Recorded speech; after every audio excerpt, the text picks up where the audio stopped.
उदयपुर गांव में एक आलसी ज्ञानचंद रहा करता था।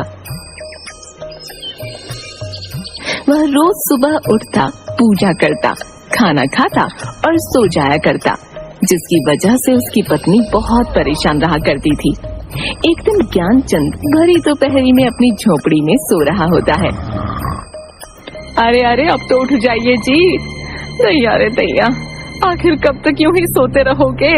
सुबह से दोपहर हो गई है जी, उठ जाइए, जाकर अपने खेत देखाइए ना, इस बार की भी अपनी फसल अच्छी नहीं हुई है। हाँ। अरे अरे क्यों तंग करती हो भाग्यवान, हैं? ये मेरे सोने का समय है। हाँ, मेरा राहु बता रहा है कि अभी बाहर जाना मेरे लिए शुभ नहीं होगा। हाँ, अभी खेत में जाऊंगा तो जरूर कोई अपशगुन होगा। हाँ, तुम एक काम करो भाग्यवान, मेरे लिए भोजन ले आओ, मुझे बहुत भूख लगी है। जाओ जाओ, लेकर आओ भोजन। हाँ। हे भगवान, दैया रे दैया, ये कैसा आलसी पति दिया है मुझे, जिसे बस सोना और खाना ही आता है। थोड़ी देर पहले अभी तो भोजन किया था आपने, और अभी फिर से। हे भगवान, दिन भर में कोई तो काम करते नहीं आप। हाय हाय, किस आदमी के साथ बन गई मैं। दैया रे दैया। ये देखिए जी, मैं आपके लिए भोजन ले आई हूँ, अब तो उठ जाइए ना। अरे वाह वाह, कितनी अच्छी खुशबू है भोजन की। लाओ लाओ भाग्यवान, भोजन दो मुझे। वाह वाह वाह, आज तो तुमने गुड़ का चूरमा भी बनाया है। अरे वाह वाह वाह। अरे वाह भाग्यवान, मजा आ गया, बहुत ही स्वादिष्ट भोजन बनाती हो तुम तो। हाँ, अरे वाह वाह, तुम्हारा तो कोई जवाब ही नहीं है भाग्यवान, बहुत ही मजेदार। हाँ। दैया रे दैया, वो सब तो ठीक है जी, लेकिन अभी आप बाजार से थोड़ा अनाज ले आइए, घर में अनाज खत्म होने को है। ऐसे में मैं क्या भोजन बनाऊंगी? क्या कहा भाग्यवान, अनाज खत्म होने को है? अच्छा अच्छा, ले आऊंगा कल सुबह जाकर। अभी बाहर जाना अपशगुन होगा। हाँ, अभी तो तुम्हारे हाथ का स्वादिष्ट भोजन खाकर मुझे बहुत थकान हो गई है। अभी मैं भाग्यवान ऐसा करता हूँ कि सो जाता हूँ। अच्छा, मैं सोता हूँ। दैया रे दैया, हे भगवान, आपको तो दिन भर सोने के अलावा कुछ नहीं सूझता। जब देखो तब आलस। मैं बहुत तंग आ गई हूँ आपसे। अगर ऐसे ही चलता रहा तो मैं अपने मायके चली जाऊंगी। हाँ, बता देती हूँ आपको। अच्छा अच्छा, ठीक है भाग्यवान, बाद में सोचूंगा इस विषय के बारे में। अभी मुझे नींद आ रही है। हाँ, तुम मुझे सोने दो। हाँ। जिसके बाद ज्ञानचंद खर्राटे लेता हुआ सो जाता है। अगली सुबह एक साधु महाराज ज्ञानचंद के घर भिक्षा मांगने आते हैं। अरे कोई है, साधु को भिक्षा दे दो, भिक्षाम देहि। अरे साधु महाराज, क्या चाहिए आपको, बताइए मुझे, मैं अभी लाकर देती हूँ। हाँ।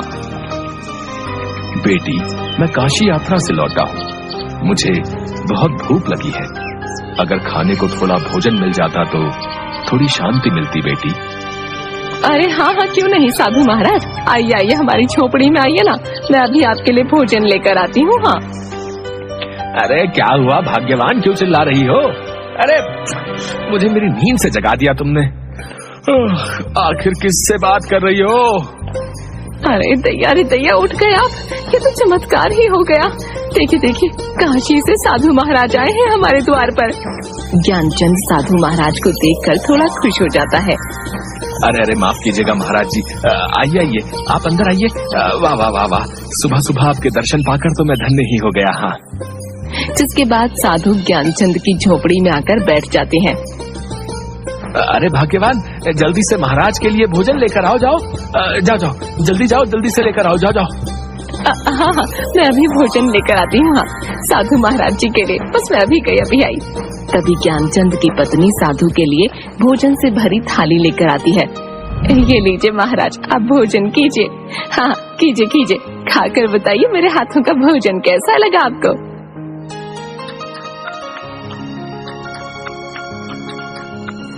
अरे वाह वाह, बहुत ही स्वादिष्ट भोजन था, मेरी तो आत्मा ही तृप्त हो गई बेटा। सच में तुम्हारी पत्नी के हाथों में तो माँ अन्नपूर्णा का स्वाद है। बेटी बहुत खूब, मैं बहुत खुश हुआ। इसलिए तुम कोई भी मुझसे एक इच्छा मांग सकती हो। तभी ज्ञानचंद ये सुनकर खुश हो जाता है।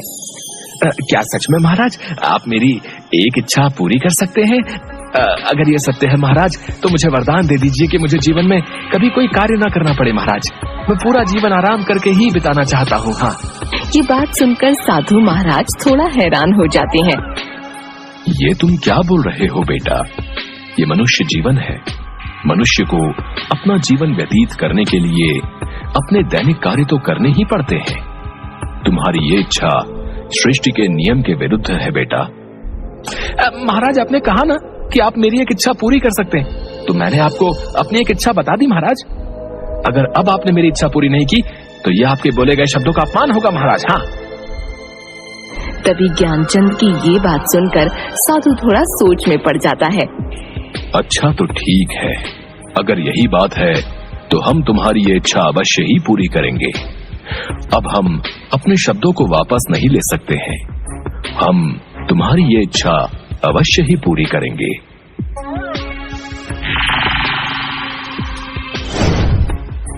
डरो मत, ये जादुई राक्षस है।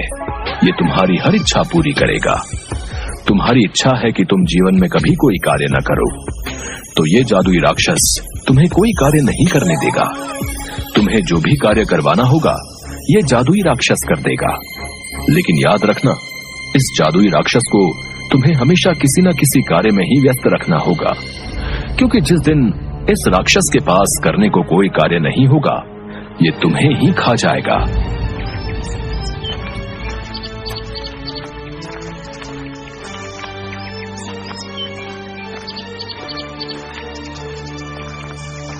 तभी ये बात सुनकर ज्ञानचंद की पत्नी थोड़ा डर जाती है।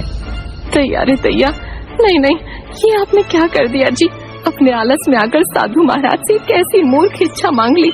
मुझे तो आपके लिए बहुत चिंता हो रही है जी। अगर किसी दिन इस भयानक दिखने वाले राक्षस ने आपको ही खा लिया तो मैं क्या करूंगी जी? अरे भाग्यवान, तुम व्यर्थ में ही चिंता कर रही हो। ऐसा कुछ नहीं होगा। अब तुम देखना मैं इस राक्षस से कैसे सारे कार्य करवाता हूँ। हाँ, अब तो मुझे कोई कार्य ही नहीं करना पड़ेगा भाग्यवान है, और तुम्हें भी मुझसे कोई शिकायत नहीं होगी। हाँ। हे मनुष्य, बोलो, मैं तुम्हारा क्या कार्य कर सकता हूँ? क्या आदेश है तुम्हारा? जल्दी बताओ, वरना मैं तुम्हें ही खा जाऊंगा। हाँ। जाओ जादुई राक्षस, बाजार जाकर अनाज की बोरियां ले आओ। जाओ, घर में अनाज की बोरियां नहीं है। हाँ, ठीक है, अभी जाता हूँ, लेकर आता हूँ अनाज की बोरियां। और वह राक्षस अचानक से गायब हो गया और तुरंत ही अनाज की बोरी ले आता है, जिसे देखकर ज्ञानचंद और उसकी पत्नी हैरान हो जाते हैं। तैया, अरे जादुई राक्षस, तुम इतनी जल्दी अनाज की बोरी ले आए? मेरी तो कुछ समझ नहीं आ रहा।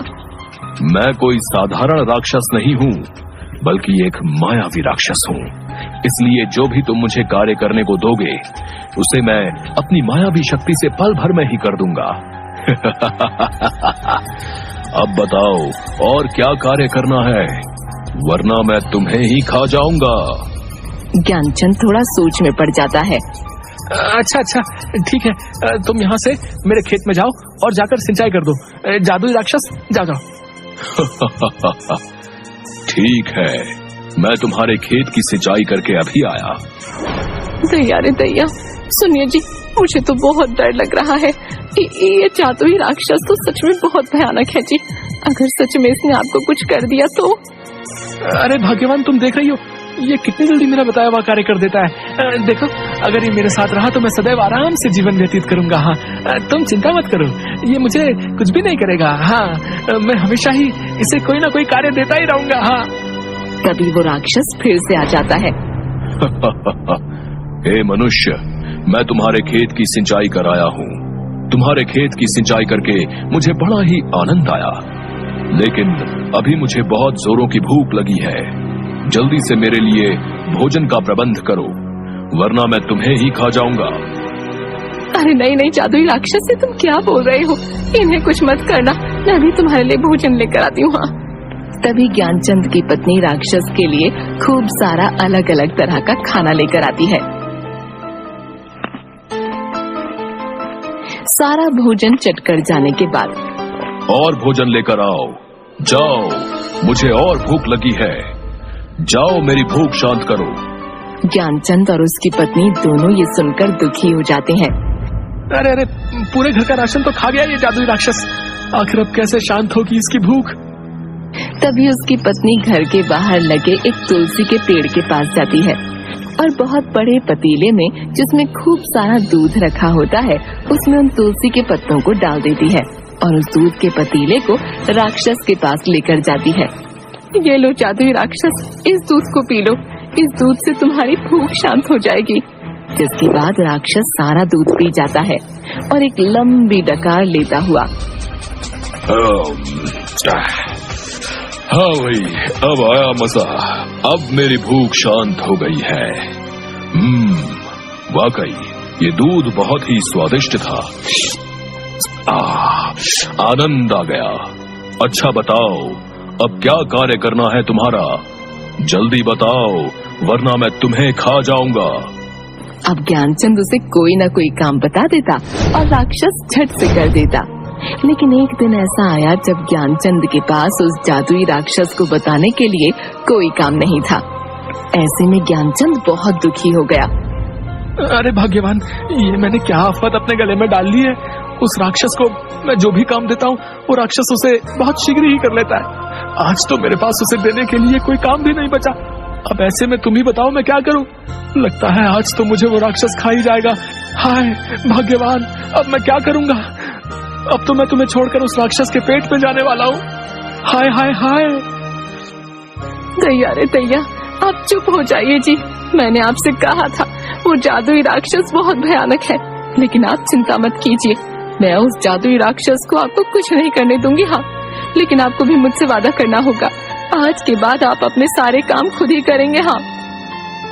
अरे हाँ हाँ भाग्यवान, मैं वादा करता हूँ आज से अपने सारे कार्य स्वयं ही करूंगा। हाँ, लेकिन तुम मुझे उस राक्षस का भोजन बनने से बचा लो भाग्यवान। अच्छा अच्छा ठीक है, अब आप देखना मैं उस राक्षस को आज कितना महत्वपूर्ण कार्य देती हूँ जिसे वो जादुई राक्षस कभी पूरा नहीं कर पाएगा।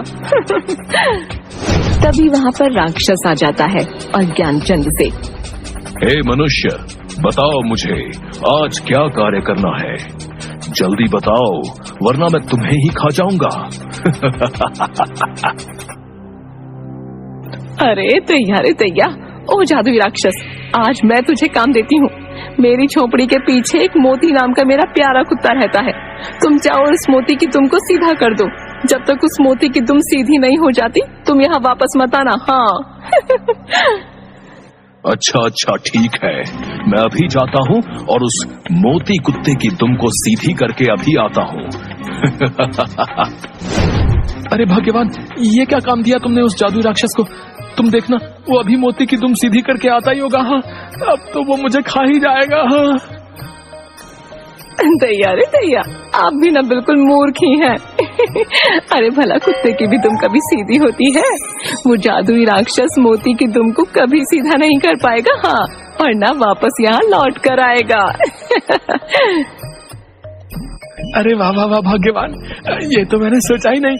अरे भाई वाह वाह, मान गया तुम्हें, क्या दिमाग लगाया तुमने भाग्यवान। हाँ भाग्यवान, बहुत ही अच्छा। हाँ, अब वो राक्षस वर्षों तक कभी मोती की दुम को सीधा नहीं कर पाएगा। हाँ। जिसके बाद अगले ही दिन से ज्ञानचंद अपने सारे काम खुद करने लगा, किसी आलस के बिना। और उधर जादुई राक्षस मोती के पीछे उसकी दुम को सीधा करने के लिए कई वर्षों तक यूं ही भागता रहा। न तो वह कभी मोती की दुम को सीधा कर पाया और न लौटकर ज्ञानचंद के पास आ पाया।